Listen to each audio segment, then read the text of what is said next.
Good morning, dear children. Welcome to your online EVS class. Dear children, today we will do chapter 20 Safety and First Aid. So please open your books, page number 119, and let's start reading this chapter. हाँ जी बेटा, page 119 open कर लिया सबने। Chapter 20 safety and first aid. First aid पता है ना क्या होती है? सबसे पहला जो इलाज किया जाता है। एक तो सबसे पहले जो भी आप काम करते हो, जो भी आप जब भी खेल रहे हो या कहीं भी आ जा रहे हो, कुछ भी आप कर रहे हो, बहुत ध्यान से सेफ्टी से करें ताकि आपको चोट लगे ही नहीं, कोई इंजरी हो ही ना। बट अगर हो जाती है तो सबसे पहले क्या किया जाता है? फर्स्ट एड दी जाती है और उसके बाद डॉक्टर के पास जाया जाता है। राइट, यही होता है ना। तो इसी के बारे में आज हम स्टडी करेंगे कि फर्स्ट एड क्या है और कैसे दी जाती है, क्या किया जाता है। ठीक है, सबसे पहले तो ये देखो, first aid is the immediate care given to the injured और a sick person before a doctor comes. Doctor के आने से या डॉक्टर के पास ले जाने से पहले जो जिस भी इंसान को कोई इंजरी हो जाती है या वो बीमार हो जाता है तो सबसे पहले जो उसके साथ केयर की जाती है, उसका ध्यान रखा जाता है, उसको हम बोलते हैं first aid. It does not take the place of proper medical treatment. ये प्रॉपर मेडिकल ट्रीटमेंट की जगह नहीं लेता, लेकिन ये है कि ऐसा करने के बाद, एक बार फर्स्ट एड देने के बाद थोड़ा सा रिलीफ मिल जाता है पेशेंट को, और फिर उसके बाद जब डॉक्टर प्रॉपरली ट्रीटमेंट कर देते हैं तो वो ठीक हो जाता है। It consists only of giving temporary assistance until proper medical care is obtained. वही है जो मैंने अभी आपको बताया कि डॉक्टर के प्रॉपर मेडिकल केयर मिलने से पहले थोड़ा सा टेम्परेरीली रिलीफ जो मिल सकता है पेशेंट को, वो है। Most injuries and illnesses require only first aid. और कई तो ऐसी इंजरीज या बीमारियां होती हैं बेटा जिनमें सिर्फ फर्स्ट एड ही रिक्वायर्ड होती है, आप घर पर ही कर सकते हो। All of us should be able to perform first aid because we may find ourselves in a situation where first aid is required. हम सभी को फर्स्ट एड करना आना चाहिए क्योंकि ऐसे बहुत बार ऐसा कुछ होता है कि हमें फर्स्ट एड की ज़रूरत पड़ती है, हम ऐसी सिचुएशंस में फंस जाते हैं। इसीलिए घर में, स्कूल में, इवन कार्स में भी फर्स्ट एड किट रखी जाती है। The 3 rules a first adder should keep in mind. First adder कौन हुआ? जो फर्स्ट एड दे रहा है। ठीक है, उसको 3 चीज़ें ध्यान में रखनी चाहिए। क्या क्या? एक तो एक्ट फास्ट, यानी फटाफट काम करने। स्टे काम, काम शांत रहना है। ये नहीं कि फटाफट करने के चक्कर में आप एकदम से पैनिक हो जाओ और कुछ गड़बड़ कर बैठो, नहीं।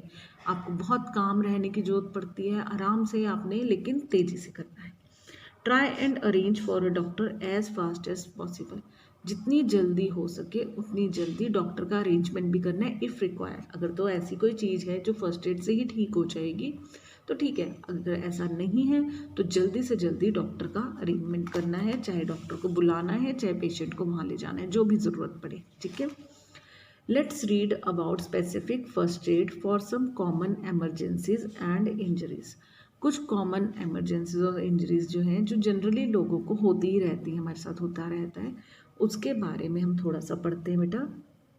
Cuts and wounds. वूंड्स क्या होते हैं? जख्म। कहीं कट लग जाना, कहीं जख्म हो जाना, तो क्या करना है? If we mishandle sharp objects like knives, scissors, blade etcetera, we may cut our hands. अगर हम तेज धारदार, शार्प मीन्स धारदार, नाइव्स चाकू, सीजर्स कैंची, ब्लेड ब्लेड होता है जो, ठीक है, इनको अगर हम ध्यान से हैंडल नहीं करेंगे, ध्यान से हम इनसे काम नहीं करेंगे तो हमारे हाथ कट सकते हैं। If such an accident happens wash the area with soap and water. अगर ऐसा कुछ हो जाता है तो सबसे पहले तो उस जहाँ पर वो कट लगा है उस एरिया को अच्छे से साबुन और पानी से धोएंगे। If the cut is small apply an antiseptic lotion और put a bandaid on it. अगर तो कट छोटा है बेटे तब तो उस पर कोई भी एंटीसेप्टिक लोशन, डिटॉल वगैरह ऐसे क्लीन करके आप कर सकते हो, कोई क्रीम लगा सकते हो, बोरोप्लस वगैरह लगा सकते हो, लेकिन अगर, या फिर बैंडेड लगा सकते हो। For deep cuts take the victim to a doctor. और अगर कट ज़्यादा गहरा है तो आपको हमें उसे पेशेंट को डॉक्टर के पास लेकर जाना चाहिए। ठीक है। फ्रैक्चर। फ्रैक्चर में क्या होता है, फ्रैक्चर क्या होता है, when a person falls down and gets hurt bones में गेट ब्रोकन और cracked, this is called a fracture. अगर गिरने से या पैर मुड़ने से कुछ भी वैसे होने से, मिसहैपनिंग होने से आपकी बोन में क्रैक आ जाता है या वो टूट जाती है तो उसको हम कहते हैं fracture. There is swelling around the area that is hurt. जिस एरिया में फ्रैक्चर होता है ना बेटा, चाहे पैर में है, हाथ में है, कहीं भी है फ्रैक्चर होता है, वहाँ पर स्वेलिंग हो जाती है, यानी वो सूज जाता है एरिया। अब नेक्स्ट पेज पे देखो बेटा, the part of a victim's body that is hurt is in great pain. और जहाँ वो फ्रैक्चर होता है ना, बहुत ज़्यादा पेन होता है वहाँ पर। Victim is unable to move the broken limb. और वो बॉडी पार्ट जो ब्रोकन हुआ है, जिसमें फ्रैक्चर हुआ है, उसको हिलाना बहुत मुश्किल होता है, अनेबल होता है, वो कर ही नहीं पाते, हिला ही नहीं पाते हैं उसको। ठीक है, बहुत ध्यान रखना पड़ता है जब फ्रैक्चर हो जाए, और कई कई दिन, कई कई बार, कई कई महीने भी लग जाते हैं बोन को वापस ठीक होने में, जुड़ने में। नेक्स्ट है इंसेक्ट स्टिंग्स, यानी किसी भी इंसेक्ट कीड़े मकोड़े का काटना, डंक मारना। Stinging insects include honey bee, wasp, hornet, बम्बल बी। ये कुछ एग्जाम्पल दिए हुए हैं जो वो इंसेक्ट्स कीड़े मकोड़े बाइट करते हैं ना, उनके। A soft pad soaked in ammonia water will give relief. या तो अमोनिया वाटर में गीला हुआ कोई सॉफ्ट सा कपड़ा, पैड कुछ ले लो, उसको लगाओ वहाँ उस एरिया में। Apply a paste of baking soda with cold cream on the affected area. या फिर आप क्या कर सकते हैं, कोल्ड क्रीम में थोड़ा सा बेकिंग सोडा मिलाएं, उसकी पेस्ट सी बनाकर वो लगाएं। Apply calamine lotion if there is itching. और अगर वहाँ पर जलन हो रही है तो कैलेमाइन लोशन लगाना चाहिए ना, बहुत ठंडक देता है। ठीक है, कैलेमाइन लोशन वैसे भी यूज़ करना अच्छा होता है, बॉडी फेस पे, हार्म्स वगैरह पे यूज़ करो आप, तो बहुत ठंडक देता है। ठीक है, नेक्स्ट इज एनिमल बाइट्स। अगर आपको किसी एनिमल ने काट लिया तो क्या करेंगे। In case of an animal bite caused by dogs, monkeys and cats, do not seal the wound with a bandage. अगर इनमें से किसी ने आपको काटा है तो पहली बात तो आपने वहाँ पर कोई भी बैंडेज नहीं लगानी, पट्टी नहीं बांधनी उस एरिया में। It traps the germs in the wound and increases the chance of infection. अगर आप वो बांध देंगे एरिया तो क्या होगा, वहाँ पर जर्म्स फैल सकते हैं उस जख्म में और उससे इन्फेक्शन बढ़ सकता है। The saliva of animals like cats, dogs, monkeys and wolves contains virus of a very dangerous disease called rabies. Cat, dog, monkey और वूल, इनके जो सलाइवा यानी इनका जो थूक होता है ना बेटा, जब बाइट करते हैं तो वो आपके इन्फेक्शन जख्म पे आ गया, उनमें बहुत ही डेंजरस डिजीज़ करने के लिए वायरस होता है, जिससे रेबीज़ नाम की डिजीज़ हो सकती है, बहुत ही खतरनाक है। तो इसलिए जैसे ही कोई एनिमल बाइट करे तो आपको प्रॉपर फर्स्ट एड करके डॉक्टर के पास जाना ही है। देखो क्या है first aid, wash the wound well with soap and water to wash away germs contained in the saliva.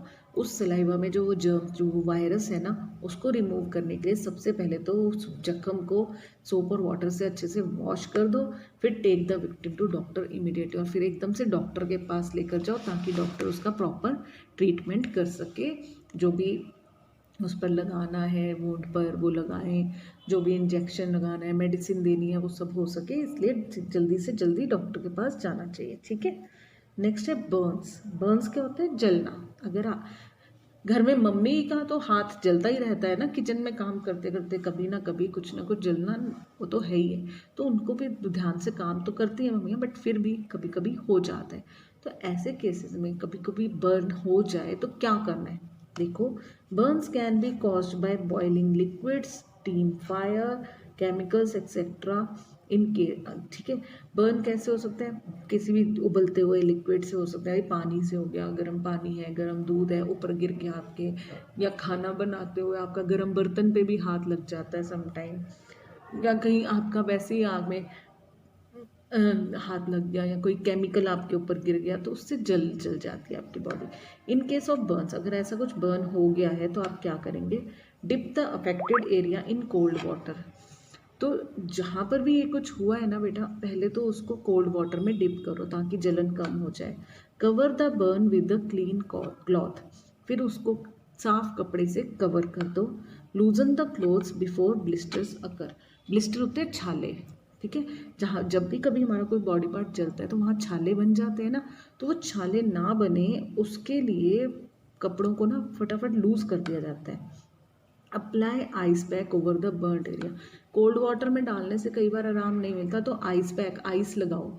Ice pack अगर आपके पास वैसे आइस पैक नहीं है, आप क्या करो, एक हैंकी लो, हैंकी के अंदर बर्फ़ के टुकड़े रखो और फिर उसको लगाओ, ठीक है। उससे क्या होगा, ठंडक मिलेगी और आपको आराम मिलेगा। A paste of baking soda over the burn reduces the pain. Baking सोडे का पेस्ट बना के भी अगर हम लगाते हैं ना उसके ऊपर, तो उससे भी पेन में रिलीफ मिलता है। In case the clothes catch fire, wrap the person with the blanket to cut off the air supply immediately. अगर किसी को आग लग जाती है किसी के कपड़ों में, फटाफट क्या करना है, ब्लैंकेट से ढक दो ताकि एयर उसके अंदर ना जाए, बॉडी के अंदर, और आग ना भड़के। In very emergency call 102 for ambulance. Ambulance अगर बुलाने की ज़रूरत पड़ जाती है, कोई बहुत इमरजेंसी है, कहीं बहुत ज़्यादा आग लग गई है, तो फटाफट 102 नंबर पर कॉल करके एम्बुलेंस को बुलाना चाहिए। अच्छा, कई बार ये जो किचन में छोटी मोटी बर्निंग इंजरीज होती है ना बेटा, ठंडा आटा भी ठंडा होता है, वो लगा सकते हैं। मेहंदी ठंडी होती है, मेहंदी घोल के, ये कुछ घरेलू इलाज भी हैं, ये भी किए जा सकते हैं। और विको टर्मरिक होती है, वो लगाई जा सकती है। बोरोप्लस लगाओ थोड़ी, जिनसे ठंडक मिले। कोई भी ऐसी क्रीम वगैरह भी लगाई जा सकती है। मेन चीज़ है कि अगर आपके उस बॉडी पार्ट को ठंडक मिलेगी जहाँ बर्न हुआ है, तो वो ठीक हो जाएगा। तो छोटा मोटा कुछ हो तो फर्स्ट एड इस तरह से भी हम दे सकते हैं। नेक्स्ट पेज पे देखो बेटे। नेक्स्ट है फेंट। फेंट क्या होता है, बेहोश हो जाना। If a person has fainted make him lie down with his head low. अगर कोई फेंट हो गया है, कोई बेहोश हो गया है, तो उसका सबसे पहले तो हेड लो करके उसे लटा दो। This makes extra blood reach his brain, let him rest quietly. उससे क्या होगा, ब्रेन में ब्लड ज़्यादा जाएगा, फ्लो उस तरफ को हो जाएगा, और उससे उसको आराम से जब वो रेस्ट कर लेगा तो वो ठीक हो जाएगा। नेक्स्ट है इलेक्ट्रिक शॉक। इलेक्ट्रिक शॉक क्या है, करंट लग जाना। अगर किसी इलेक्ट्रिकल अप्लायंस से करंट लग गया तो क्या करना है, we should handle electrical appliances with care. सबसे पहली बात है, इलेक्ट्रिकल अप्लायंसेस को बहुत ध्यान से आपने यूज़ करना है। इलेक्ट्रिकल अप्लायंसेस कौन से हैं, आपके घर में आयरन होती है, टोस्टर होता है, माइक्रोवेव होता है, गीज़र होता है, फ़ैन है, लाइट है, लैंप है। इन तरह की कोई भी चीज़ है, आपने उनको बहुत ध्यान से यूज़ करने। दे कैन कॉज इंजरीज, नहीं तो उनसे भी आपको इंजरी हो सकती है। अगर बाई चांस हो गई तो क्या करना है, get the wiring checked on a regular basis. एक तो सबसे पहले घर की वायरिंग को रेगुलर बेस पर चेक करवाना चाहिए कि वो ठीक तो है ना। In case a person gets a shock, turn off the main switch. अगर किसी को बाई चांस शॉक लग जाता है थोड़ा जोर से, तो सबसे पहले तो मेन स्विच को ऑफ करें। Do not touch the electrical appliances with weight hand. एक तो वेट हैंड से ना, गीले हाथों से कभी भी किसी इलेक्ट्रिकल अप्लायंस को टच नहीं करना चाहिए। बहुत ध्यान रखो, ठीक रहो, ठीक है। ऐसा कुछ करना ही नहीं कि हमें कोई इंजरी हो, बहुत ध्यान रखना है सबने अपना। नेक्स्ट है बेटा स्प्रेन। स्प्रेन क्या होता है, मोच आना। स्प्रेन इज द पेन और and swelling cause due to severe twist in the joint. कई बार क्या होता है, हमारा हाथ या पैर तो जनरली चलते चलते भी कई बार क्या होता है, पैर मुड़ जाता है एकदम से, है ना, हो जाता है ना। तो उससे क्या होता है, मोच आ गई जी, मोच आ गई, यही कहा जाता है। यानी वो क्या हुआ, ट्विस्ट हो गया हमारा जॉइंट और उसकी वजह से उसमें स्वेलिंग हो गई और पेन हो रहा है। इन केस ऑफ स्प्रेन, अब इस केस में आप क्या करोगे अगर आपको मोच आ गई है, do not move the affected part. पहली बात तो जहाँ मोच आई है उस पार्ट को आपने मूव नहीं करना। Tie an elastic bandage to prevent movement. उसके ऊपर इलास्टिक बैंडेज आती हैं बेटा, जिनको हम गर्म पट्टी भी बोलते हैं, उसको बहुत ध्यान से बांध देना चाहिए ताकि मूवमेंट हो ही ना उस पार्ट की। Use an ice pack on the first day followed by warm water from the second day onwards. पहले दिन, जिस दिन आपके मोच आई है, उस दिन आइस पैक से आप सिकाई करो उसकी, और उसके अगले दिन से गर्म पानी से सिकाई करनी है आपने। Use pain relieving ointment and spray. और पेन रिलीविंग ऑइंटमेंट और स्प्रे जो होते हैं ना, जैसे मूव, आयोडेक्स वगैरह, इनका यूज़ करें ताकि आपको जल्दी आराम आ जाए, ठीक है। नेक्स्ट है heat stroke. Heat stroke generally गर्मियों में होता है कि गर्मी से एकदम से इतनी तेज़ गर्मी आपको लगती है कि उससे आपको बेहोशी भी हो जाती है समटाइम, या आप घबरा जाते हैं, कुछ भी हो सकता है आपके साथ। When a person suffers from heat stroke, his body temperature rises very high and skin becomes red with no sweating. क्या होता है? हीट स्ट्रोक होता है तो बॉडी का टेम्परेचर बहुत ज़्यादा बढ़ जाता है, स्किन रेड हो जाती है लेकिन पसीना नहीं आता है, ठीक है। Lower body temperature by loosing the clothes and airing the person. पहले तो जिसको साथ ऐसा कुछ हो रहा हो उसके को कपड़े लूज कर दो ताकि उनमें हवा पास हो, और हवा भी दो, पंखा चलाओ, एसी चलाओ, कुछ भी जिससे उसको ठंडक मिले। Put ice pack on the neck and under the armpits. Neck पर और आर्मपिट्स, आर्मपिट्स क्या होता है? बगल, बगल में आइस पैक लगाओ। Make him drink lot of fluids. बहुत ज़्यादा पीने की चीज़ें दो, जूस दो, कोल्ड लस्सी दो, कुछ भी, मतलब जो ठंडक पहुंचाए उसके अंदर, बॉडी के अंदर। Keep him away from hot places. और गर्म जगह से उनको दूर रखना चाहिए, ठंडा ठंडा उनको मिले ताकि उनका हीट स्ट्रोक दूर हो जाए, ठीक है बेटे। नेक्स्ट है स्नेक बाइट। अगर किसी को सांप डंक मार दे तो क्या करना चाहिए?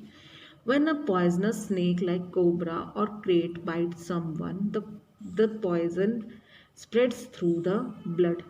कोबरा और क्रेट दोनों ही तरह के सांप, दो तरह के सांप के बारे में बताया हुआ है कि अगर ये जहरीले सांप किसी को डंक मार दें तो क्या होता है, आपके ब्लड के थ्रू सारी बॉडी में जहर फैल सकता है। तो ऐसे में फर्स्ट एड क्या करना है? सबसे पहले तो make the victim lie still. जिसको भी डंक मारा है उसको कहो कि बिल्कुल सीधा शांत होकर लेट जाए, बिल्कुल हिले नहीं, सीधा लेट जाए। उसके बाद क्या करना है? नेक्स्ट पेज पे देखो बेटा। Apply a tight bandage just above the bite to stop the flow of blood to the heart. और जहाँ पर डंक मारा है, देखो जैसे यहाँ मारा है तो इसके ऊपर यहाँ पर आपने बहुत टाइट बैंडेज बांध देनी है, यानी कुछ भी कपड़ा बांध दो, पट्टी बांध दो, कुछ भी इतना टाइट बांध दो कि ब्लड का फ्लो रुक जाए, ब्लड हार्ट तक पहुँचे ही नहीं, ठीक है। Doctor gives anti venom injection. Anti venom मतलब जहर निकालने वाले, ठीक है, जिनसे जहर निकल जाए। वेनम होता है जहर, जिनसे जहर निकल जाए ऐसा इंजेक्शन देंगे, उसके बाद जाके शायद वो ठीक हो जाए। बहुत इमीडिएटली ऐसे पेशेंट को डॉक्टर के पास ले जाना चाहिए या डॉक्टर को बुला लेना चाहिए। नेक्स्ट है ब्लीडिंग नोज़। गर्मियों में बहुत लोगों को ये हो जाता है, आप बच्चों के साथ तो स्पेशली, नाक से खून निकलने लगता है। ऐसे में क्या करना है? In case of a bleeding nose, sit on a chair with your head tilted backwards. बेटे ये मिसप्रिंटिंग है, टाइटल लिखा हुआ है, इसको टिल्टेड कर दो, TILTED, ठीक है। तो इधर उधर हुआ है तो टिल्टेड होता है टेढ़ा करना, ठीक है।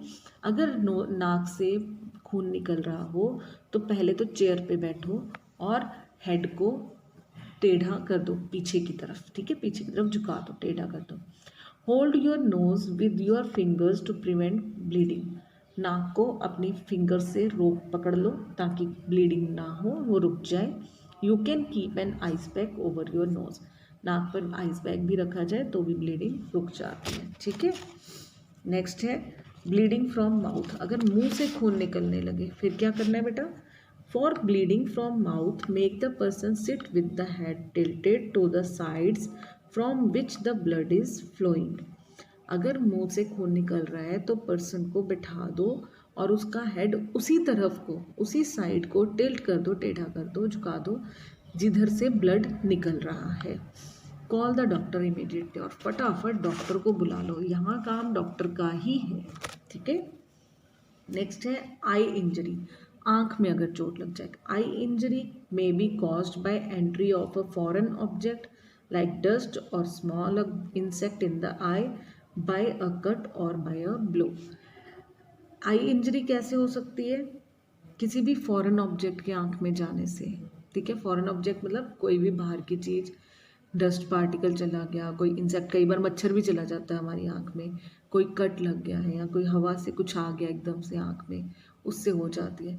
देखो वैसे तो आई में अगर छोटी सा कुछ धूल मिट्टी भी कुछ चली गई है ना, या बाल भी, कई बार हमारा बाल चला जाता है, तो क्या करते हैं बेटा, जिस आई में गया है ना उसकी दूसरी आई को ऑपोजिट साइड पे आईलिड पे फिंगर फेरते हैं, ठीक है, इस तरह से आंख बंद की ऐसे।